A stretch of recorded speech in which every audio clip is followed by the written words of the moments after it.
오늘 저희가 한마음 뜻으로 찬양과 예배를 드릴 때 저희의 마음을 기쁘게 받아주시고 다음 때부터 모임에서 이 이상을 볼 수 있게 도와주옵소서. 그리스도의 이름으로 기도합니다. 네. 자, 천국은 마치 찬양하겠습니다.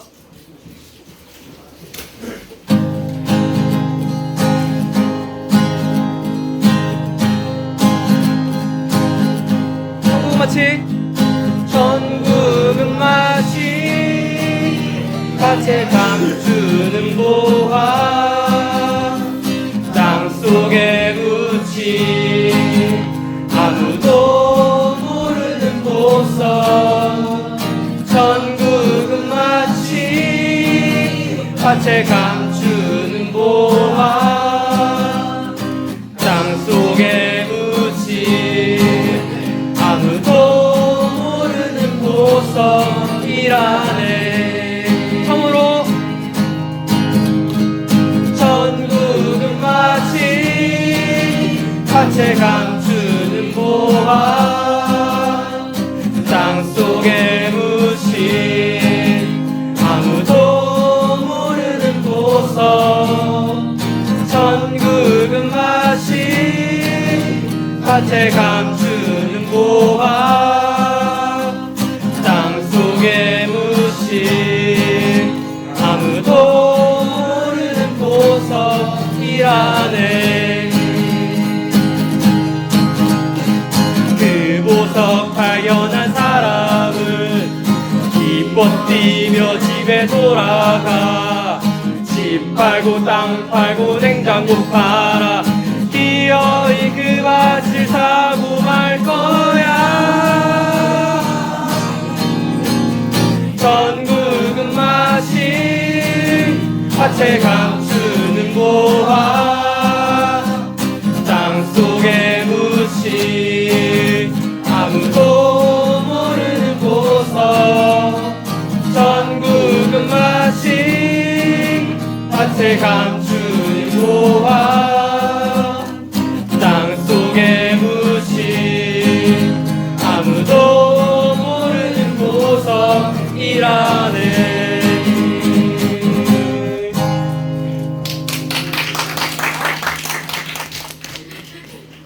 저 나는 보기 원하네 찬양하겠습니다.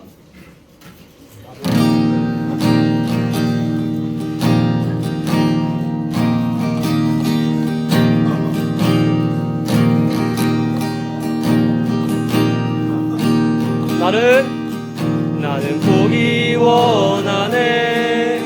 하나님의 어린 양 나를 대신하여 죽으신 하나님의 어린 양 나를 구원하신 분 영원한 목자 되신 분 지온산 위에 있는 어린 양 그분을 보기 원하네.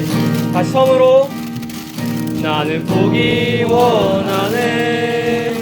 하나님의 어린 양 나를 대신하여 죽으신 하나님의 어린 양 나를 구원하신 분 영원한 목자 되신 분 지온산 위에 있는 어린 양 그분을 보기 원하네. 2절 갑니다. 나는 보기 원하네. 흰 옷 입은 사람들 어린 양이 어디로 가든지 따라가는 사람들 나의 영원한 소원인데 그분을 따라가는 것 흰 옷 입은 사람들 그들과 나도 있길 원하네. 3절 갑니다. 나는 보기 원하네. 주의 능력에 나를 거룩한 옷을 입고 기쁨으로 주께 달려나가는 새벽 이슬 같은 청년들 그분을 보기 원하네. 지온산 위에 있는 사람들 나는 보기 원하네. 3절 3절 갑니다. 나는 보기 원하네 주의 능력의 나를 거룩한 옷을 입고 기쁨으로 주께 달려나가는 새벽 이슬 같은 청년들 그들을 보기 원하네 기운상 위에 있는 사람들 나는 보기 원하네 마지막으로 한번 더 하겠습니다. 나는 보기 원하네 주의 능력의 나를 거룩한 옷을 입고 기쁨으로 주께 달려나가는 새벽 이슬 같은 청년들 그들을 보기 원하네 기운상 위에 있는 사람들 나는 보기 원하네.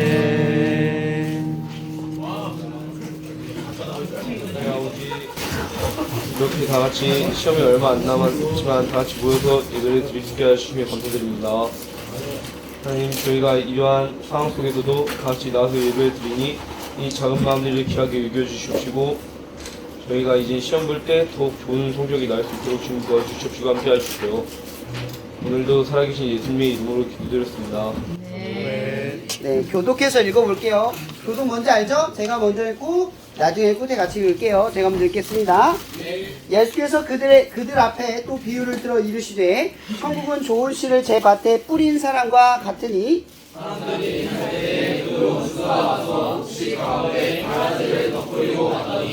싹이 나고 결실할 때에 가라지도 보이거늘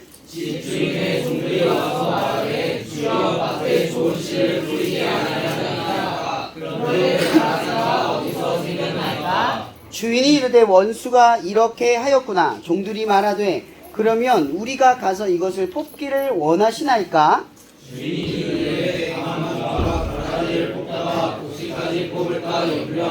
다 같이 읽을게요.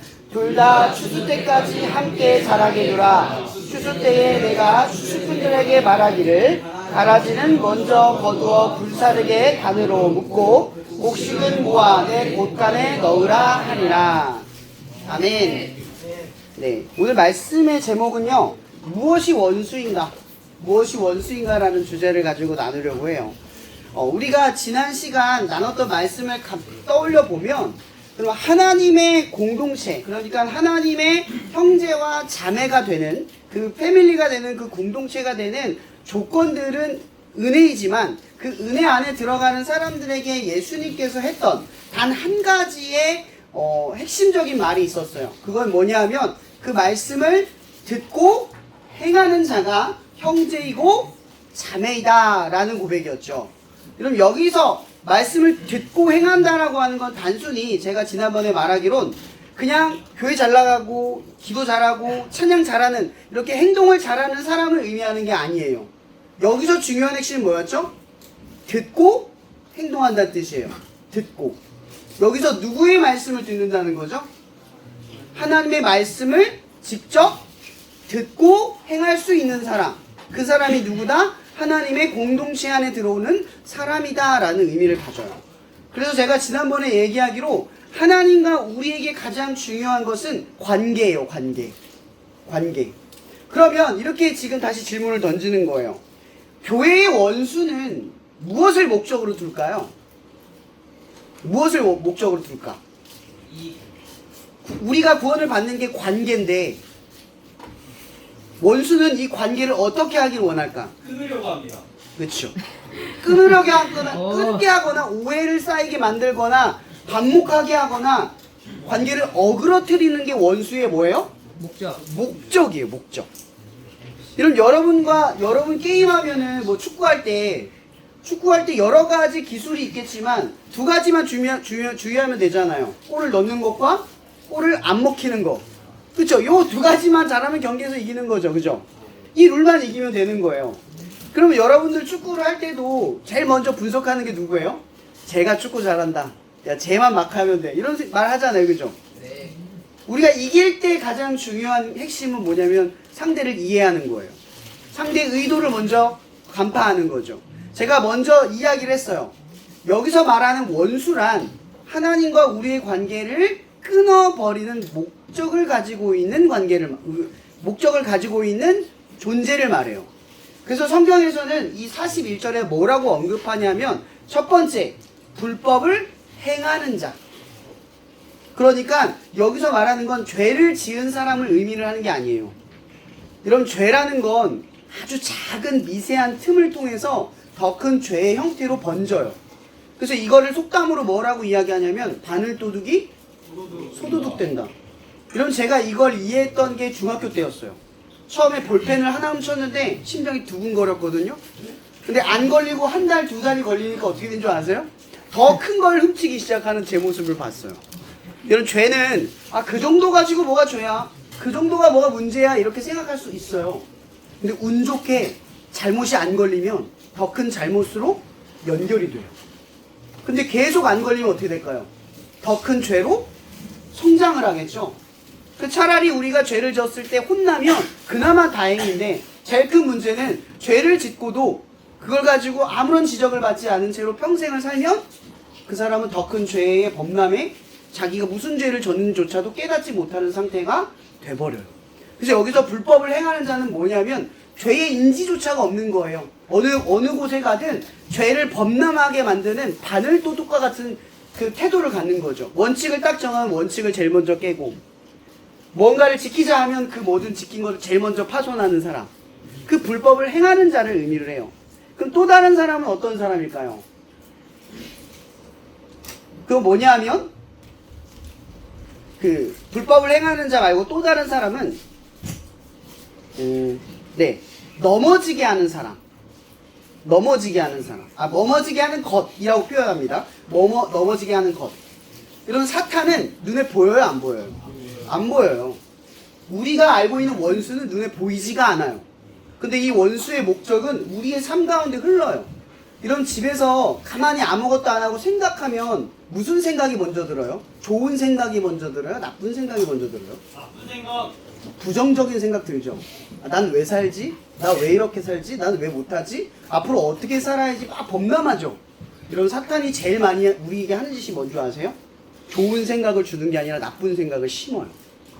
넘어지게 할 생각을 먼저 심는다는 거죠. 하나님 말씀을 지키려고 오늘 말씀을 이렇게 듣다 보면 제가 지금 여러분들에게 말씀을 전할 때 제가 아이스크림 여러분들에게 헌신하잖아요. 그죠?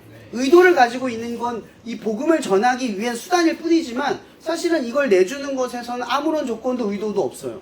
그래서 여러분들이 마음껏 먹고 마음껏 즐기는 게 제 그냥 소망이에요. 근데 제가 이런 소망을 갖는 건 제가 착해서가 아니에요. 제가 이런 의도를 갖는 건 예수님께서 인간의 몸으로 이 땅에 오셔서 우리를 위해 죽으신 사건 때문에 그런 거죠. 저는 여러분과 아무런 관계가 없습니다. 예수님을 딱 드러내면. 예수님이 아니면 제가 여러분 앞에 이렇게 서야 할 이유, 헌신할 이유, 희생할 이유가 없어요. 예수님이 계시기 때문에 제가 여러분들에게 지금 이렇게 해야 할 이유가 생겨요. 그런데 사람들은요, 누군가 선행을 베풀면, 좋은 일을 하면 첫 번째 그 선행을 좋은 의도로 받아들이는 게 아니라 맨 먼저 뭐예요? 의심하잖아요. 의심. 그 의도를 의심하죠. 왜 그 의도를 의심하고 불신합니까? 대부분의 죄는요, 자기에게서 나와요. 내가 평소에 그렇게 사는 사람은요, 다른 사람이 착한 행동을 해도 그 행동에 나쁜 의도가 있을 거라고 생각을 합니다.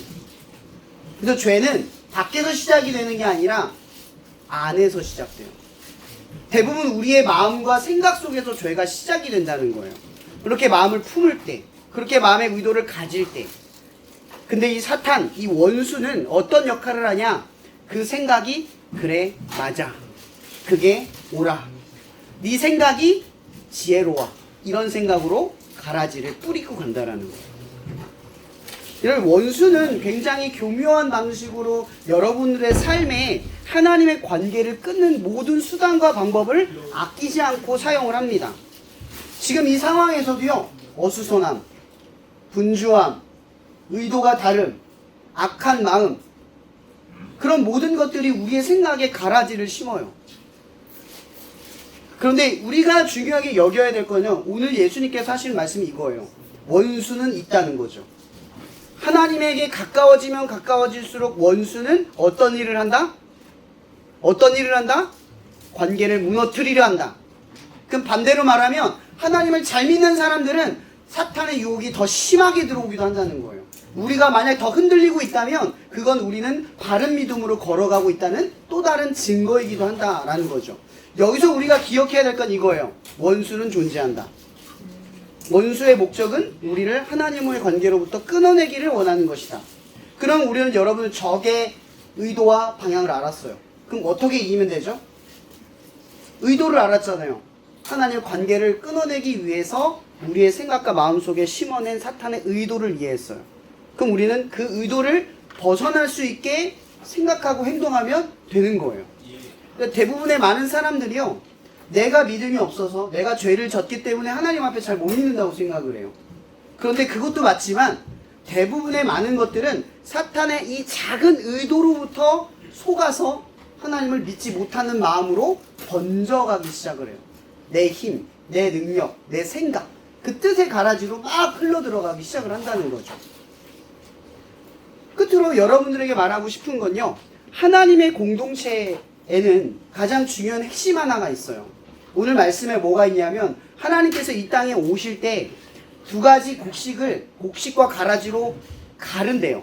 이 안에, 이 지금 말씀을 듣는 사람들 중에 말씀을 듣는 것으로 구원이 나는 게 아니라 이 듣는 사람들 중에 구별이 된 사람들이 있다는 거예요. 근데 예수님께서는 오늘 말씀을 하실 때 이 구별된 것을 어떻게 구별하느냐? 우리가 스스로 옆 사람을 판단하지 않는다는 거예요. 옆 사람을 구분하지 않아요. 누가 구분해요? 하나님만이 구분하는 거예요. 아무도 구분하지 않아요. 그래서 우리에게 역할을 딱 하나만 주어져요. 여러분, 예수님께서 이 땅에 오실 때 우리를 표현할 때 우리를 뭐라고 이야기했냐면 원수된 자들이라고 했어요. 우리 보고. 왜냐하면 맨날 죄를 짓고 하나님 안 믿고 하나님을 생각하지 않는 삶을 반복하며 살아가거든요. 지금 이 순간에도 우리는 잘못된 의도와 잘못된 생각을 가만히 내버려두고 살아가요. 본능대로 우리를 놔두면 우리가 어떻게 될까요? 짐승만도 못한 삶을 살아갈지도 몰라요. 좋은 습관은 의지로 생기는 거거든요. 그러지 말아야 한다. 이러면 안 된다. 선한 것은 이것이다. 라고 하는 것을 생각하면 생각할수록 우리는 좋은 삶을 살아가겠지만 우리는 의지가 그렇게 강하지 않아요. 그래서 우리의 의도는 늘 하나님의 방향과 다르게 원수의 방향을 가지고 있었기 때문에 우리를 원수라고 표현을 하거든요. 근데 여러분, 예수님이 누구를 위해 죽으신 거예요, 그러면? 누구를 위해 죽으신 거예요? 원수를 위해 죽은 거예요. 예수님. 여러분, 하나님의 공동체에서 가장 중요한 건 서로를 원수 삼지 않는 거예요. 하나님의 뜻과 하나님의 관계에서 가장 멀어지는 거는 누군가를 미워하거나 누군가와 반복하는 마음을 오래 가져가지 않는 거예요. 뭔가를 원망하고 핑계를 대면서 나의 삶을 방탄하게 놔두는 것을 방치하지 않는 거예요. 그 어떤 것을 원수로 삼지 않는 것이 이 교회 공동체의 가장 중요한 핵심이라는 거예요. 그래서 예수님께서 우리에게 말해요. 서로를 판단하고 심판하지 마라. 내가 심판할 것이다. 너희들은 이제 더 이상 내가 너희를 원수를 삼지 않았으니 이제는 너희 옆에 앞뒤에 있는 사람들을 더 이상 어떻게 하지 마라 라고 이야기하는 것이겠어요? 원수 삼지 말라는 거예요. 오늘 이 말씀을 통해서 우리가 기억해야 될 건요, 하나님의 나라는 지금 이렇게 말씀을 듣는 가운데 일어나요. 이 공간 안에서 일어나요. 그리고 이 안에서 두 가지로 구분이 되어져요. 그리고 이 안에서 그 두 가지로 구분되는 상황 속에 사탄은 교묘하게 지금도 역사하면서 우리를 하나님의 관계로부터 떨어뜨리기 위해 지금 분투하고 있어요.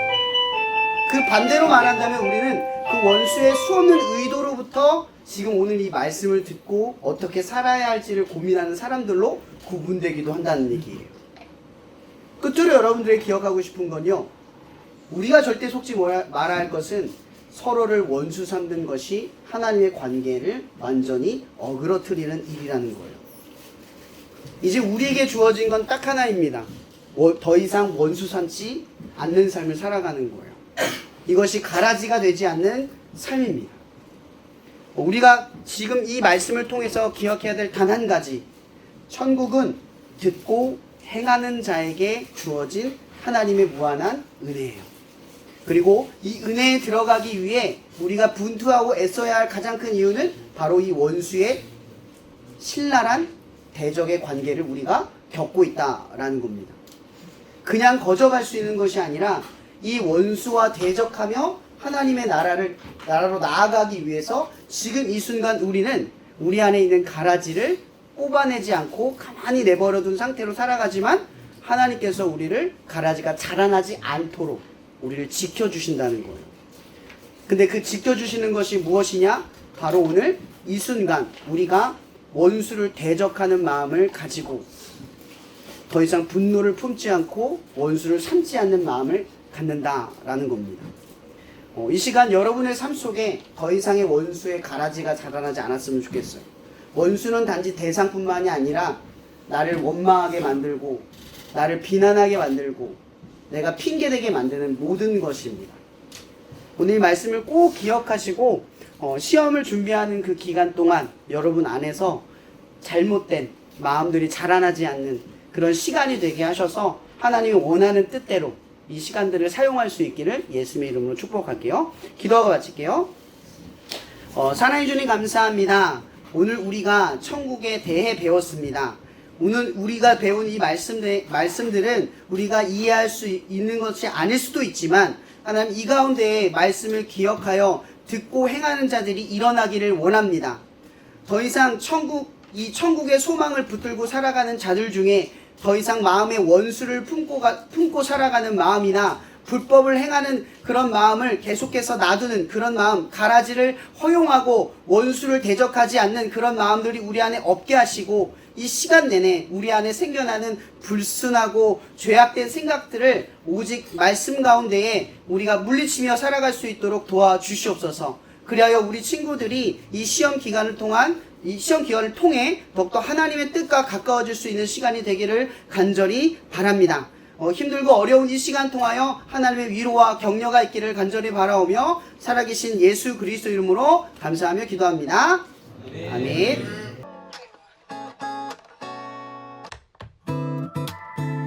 너의 발걸음 걸음 가는 길마다 예수의 흔적